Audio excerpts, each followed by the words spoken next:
So hello my college students. तो ये जो क्वेश्चन है ये बीएससी मैथ्स ऑनर सेमेस्टर 5 में जो भी स्टूडेंट्स हैं उनके लिए काफ़ी इंपॉर्टेंट क्वेश्चन है, क्योंकि ये बहुत बार प्रीवियस ईयर क्वेश्चन में पूछा गया है।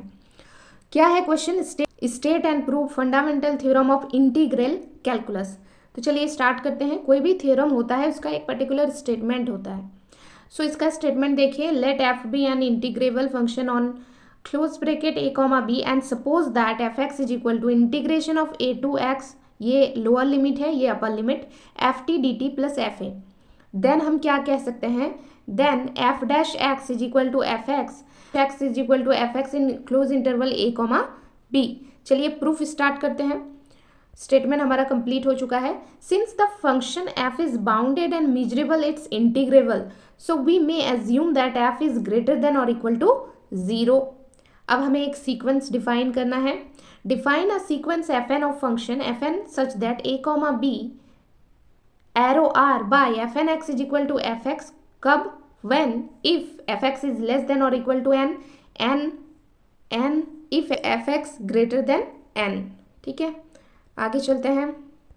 वीडियो को पॉज करके आई होप कि आप नोट कर रहे हो, और चैनल को कर लीजिए सब्सक्राइब, क्योंकि इस चैनल पे आपको बीएससी मैथ्स प्रॉब्लम जो है उसका सोल्यूशन मिलेगा, उसका previous year most important question मिलेगा। साथ ही साथ मैं क्लासेस भी स्टार्ट करने वाली हूँ सेमेस्टर 1 से लेकर सेमेस्टर 8 तक।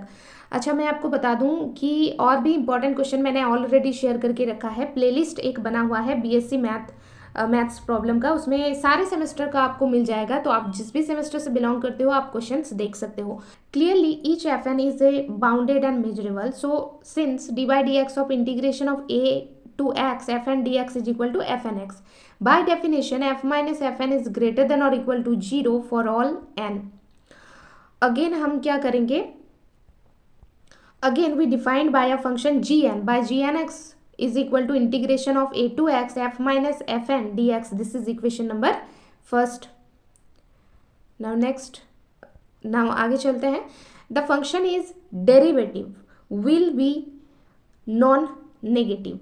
Thus हम लोग यहाँ पे क्या लिखेंगे? Thus f x is equal to integration of a to x f T D T plus F a. From equation 1 f x is equal to क्या था? G n x plus integration of a to x f n d T plus F a. ठीक है, so g n x का derivative क्या हो जाएगा? G n dash x plus f dash, इसका derivative ले लेंगे F dash x is equal to g n dash x plus f N x less than और equal to f N x for all n belongs to natural number, capital N. ठीक है, जहां पर capital N natural number को denote करता है। Since n is arbitrary we have f dash x is greater than और equal to F x, so integration of a to b f dash x d x is greater than और equal to integration of a to b f dash x d x is equal to f b minus f a, and this is our equation number 2। Okay, detail में मैं नहीं जा रही हूँ, exam में आपको कैसे लिखना है जस्ट ये बता रही हूँ। ठीक है, सो bye Lebesgue's differentiation theorem, integration of a to b f dash x dx is equal to f b minus f a. This is equation number 3rd. अब हम लिखेंगे आगे कि hence from equation 2 and 3 integration of a to b f dash x dx is equal to f b minus f a is equal to integration of a to b f x dx. ठीक है, आगे चलते हैं। Integration of a to b f dash x minus f x dx equal to 0. f dash x minus f x is equal to 0 in that is in a close interval a comma b.